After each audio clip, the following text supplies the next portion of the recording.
একটা গোষ্ঠী বলছে অমুক দল তোমরা সব বাংলা স্যার। আমরা পরিষ্কার বলি, বিগত 17 বছর অপপ্রচার চালানোর জন্য সজীবদের জয় মহোদয় 2.5 লক্ষ কর্মী বাহিনী তৈরি করেছিল। 2.5 লক্ষকে এই ইন্টারনেটে তাদেরকে চাকরি দিয়েছিল। চাকরি দিয়ে 2.5 লক্ষ দিয়ে জামাত ইসলামী ছাত্র শিবিরকে মোকাবেলা করা যায় নাই। আজকে যারা সাইবার ফোর্স দিয়ে আমাদেরকে মোকাবেলা করার জন্য ঘোষণা দেন, ভালো করে মনে রাখেন, ওই 2.5 লক্ষের ব্যাপারে এই দেশের 18 কোটি জনগণ প্রত্যেকে তার জায়গায় থেকে ভূমিকা পালন করে তাদেরকে যেমন মোকাবেলা করেছে, আজকে এই জনগণের বিরুদ্ধে কেউ সাইবার ফোর্স তৈরি করে গুজব বাহিনী তৈরি করলে তাদেরকেও মোকাবেলা করা হবে।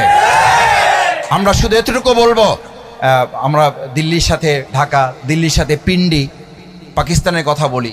দেখেন, বাংলাদেশ জামাত ইসলামী একজন কর্মী, একজন সমর্থক, একজন সহযোগী, একজন শুভাকাঙ্ক্ষী এই 17 বছর, বিগত 53 বছর জেল, জুলুম, নির্যাতন, নিপীড়নের মুখে পড়ে আপনি কখনো শুনেছেন যে আমরা দেশ ছাড়া হয়েছি?